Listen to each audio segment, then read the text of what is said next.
Well, here we are again, Nicole. It is unsurprising yet very troubling and very dangerous, as Representative Hines said, that the person who leads our intelligence community today would put out something like this that just mischaracterizes and misrepresents in a wholesale manner what the intelligence community did during the 2016 run-up to the presidential election. Again, the misrepresentations just are ludicrous. When I read through the material, it reminded me of, sort of a third-rate lawyer who realizes she got nothing to defend her client and is going to put together an absurd brief that's laughable on its face. Because anybody who looks at the intelligence community assessment and the work that was done will see that it was very carefully worded, meticulously done, and it stands up to scrutiny in time. As you pointed out, there have been numerous reviews about it, and it didn't say any of the things that Tulsi Gabbard alleges it said or didn't say. And I really do encourage people to read it because it was very clear in terms of what it said that the Russians were using at President Putin's direction, influence operations to try to denigrate Hillary Clinton, try to increase the prospects for Donald Trump's election, and also just to undermine the integrity of our election system. And again, those were the primary judgments. Again, they are ones that certainly I and others who are involved continue to stand behind. Well, unfortunately, I think she's been able to pull some people together who are going to put together this brief that, again, is ludicrous in terms of the substance, the content of it. And then they make these specious allegations. And again, as I said, like a lawyer's brief, what she's doing is pushing this out into the social media environment and trying to, again, gain some attention and to ingratiate herself with Donald Trump, because clearly over the past several weeks, it appears as though she has lost some favor and is trying to now use this as an opportunity to curry favor once again. But again, what the specious allegations that both she and Ratcliffe are making based on the things that they're putting out really are quite concerning and quite dangerous. Okay, welcome back for the 6 o'clock hour. We're going to continue on with these investigations. Sam Faddis joins us. And Sam, besides spending a career at the Central Intelligence Agency, most of it in the field, he's also one of the leaders of the Patriot Movement in Pennsylvania, the guys that delivered the 2024 election for President Trump. President Trump campaigned just like a man on fire in Pennsylvania. You guys had a gathering a couple of weeks ago. I want to get to that because that gets to the Epstein situation and where we stand. Also, Abraham George is going to join us in Texas. So we got a problem down in Texas, a big problem that we got to start sorting out because the special session is only going to last for 4 weeks. So, Sam, you spent a career there. Brennan ran the CIA, and I think he was the first analyst to ever run the Central Intelligence Agency. He left a controversial, I think, terrible legacy behind. He's obviously quite nervous with what Tulsi Gabbard's doing. You're probably one of the individuals uniquely positioned since you are part of MAGA. You're all in on this movement. You're a grassroots leader. Plus, you've got tremendous expertise. Do you note some fear in his voice when he's just sitting there just hammering Tulsi Gabbard, how unprofessional she is and how ridiculous these allegations are, but he doesn't go back and he never cites a fact, sir? Yeah, it's interesting you start that way, Steve, because as I was watching that video, I almost started laughing because all I could think was, as a guy who spent a long time getting paid to read people, all I could think was, wow, you're scared.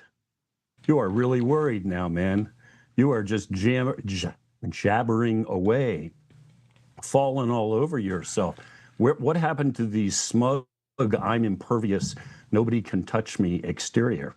This guy is beginning to face reality. Like, you committed treason, you were part of a conspiracy to overthrow the republic, to depose a sitting president.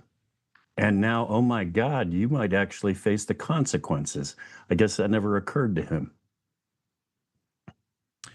Tell us about Brennan. I mean, you know this guy. Talk to us about him. Why was he so controversial at the CIA? I mean, you wrote a book about the fall of the CIA. You've made comments before that it would take a major institutional reorganization, you believe, yep, and a big purge and new personnel and new methodologies and a new mindset to get this thing back on course.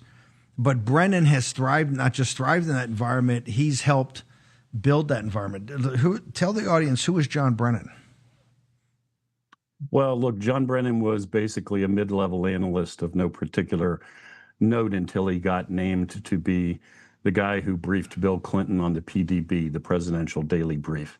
So that as it was currently operating, that meant every day, first thing in the morning, he was sitting down face to face with the President of the United States, getting that FaceTime and getting that access. And from there, he went from, just another guy to all of a sudden this meteoric rise. And he was named to be chief of station, in other words, the senior CIA officer in country in Saudi Arabia as an analyst. And that was taboo. I mean, the job of a chief of station is obviously to run operations and collect intelligence, and therefore the guy or gal who has that job needs to be an expert at that with a lot of years on the street, because that's what they're making operational judgments every day that are critical. So an analyst, by definition, this is not to denigrate the trade because they do important stuff, but an analyst by definition has no such background. So that was a purely political appointment. And then we went on from there. And I think, he's personally responsible for a tremendous amount of destruction in the CIA. And of course, one of the lasting impacts is, even though he's gone, he dragged along, like any powerful guy, a whole bunch of other people up into senior positions. And he did that not based on operational success. He based that on the fact that they thought like him and acted like him. And they still, unfortunately, inhabit CIA in large numbers. Sam, and please don't take this the wrong way, but ever since I first met you, you remind me of that commercial, "The World's Most Interesting Man." You're from that part of the CIA. That's kind of the OSS lineage. You are not an analyst, right? You're a guy in the field. You're a guy, an operative, somebody out there making things happen. Right. I was what the agency calls a case officer or ops officer. Right. A case officer. Tell the audience the difference between the case officers and the analysts, because what Brennan did when he actually became head of the CIA, which I think shocked a lot of people, didn't he merge it all together? So the analytical people, which are obviously very important, although they've blown a few calls, were actually kind of equal to, or in many cases, running countries like in Saudi Arabia that heretofore had been with case officers or people that ran the desk from an operations side? Yeah, well, look, this is going to sound like I am the arrogant old case officer that I am, right, by definition. But look, the reason CIA exists is to run operations. And the reason there's a directorate of operations is because of case officers. They're the ones that recruit sources, run ops. Everybody else is a supporting arm. That doesn't mean that they're not important. If there are no analysts to do something with the intelligence you gather, it's kind of a pointless exercise.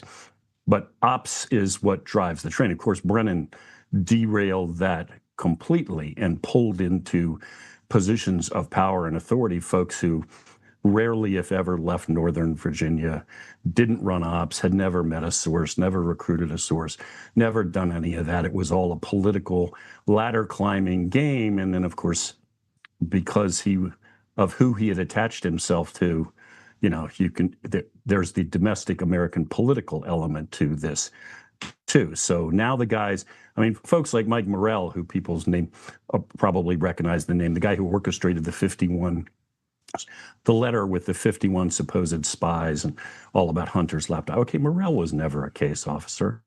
He didn't run operations. He spent his whole life in Northern Virginia. He was an admin guy. So somehow that guy ended up running the Central Intelligence Agency. And you just, in addition to the politics, you've completely lost your edge. It's like the Marine Corps would be run by a bunch of finance guys or something. This has had real world implications. Tell the audience, why were they missed the call that Trump, because they thought Trump was going to lose. And they thought they had kind of rigged it that Trump definitely would lose. When Trump won, that's when they went into panic mode, that they had to basically nullify this election. They could not let Trump, even if they couldn't remove him from office, that he would only be in office and not do any of the fundamental restructuring of essentially going after the deep state that he had wanted to do and more importantly knew had to be done. Walk us through that. Where did this hatred of kind of the populist nationalist movement come from? Where did this contempt for the American people come from institutionally, not just with individuals, but it seems like institutionally at the CIA, many of the other intelligence. I mean, when you read the memos about these meetings in the Oval Office, it just drips with contempt, the institutional contempt for the American people, sir. Yeah, I think that is absolutely correct. I don't think it only applies to CIA and the intelligence community. I think you see it throughout the federal bureaucracy, but it's particularly strong in the intelligence community. It's this attitude by people who go to D.C., enter these bureaucracies, stay there for the rest of their lives, don't interact with regular American people, don't ever leave the imperial city. And yeah, they're absolutely 100% convinced they are smarter. They are destined to rule. I mean, if you think about it, they're trying to roll back the whole concept of democracy to like Athens, when thousands of years ago, when the average guy stood up and said, you know what, I don't think we're going to listen to a handful of families that keep telling us they're the elite. I think we're going to actually take control and vote and exercise popular power. These guys think, I guess, that was a really misguided experiment, and we need to go back to just trusting the so-called experts. And they have, over time, obviously decided anything is justified. I mean, what are we talking about in totality? They tried to interfere in an American presidential election and stop Trump from getting elected in 2016. And once they failed, as you just said, they tried to stage a coup.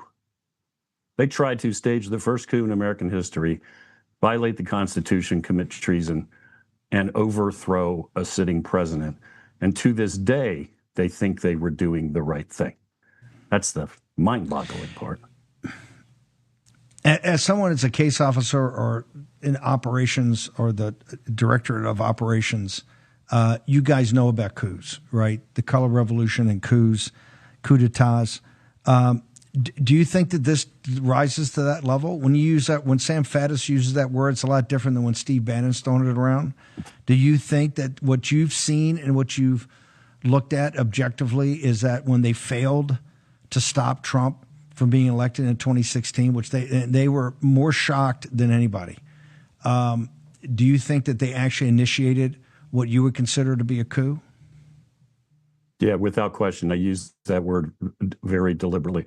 Of course, the real skeleton in my closet is that not that I worked at CIA, but that I'm actually a lawyer as well, right? So I tend to use words deliberately.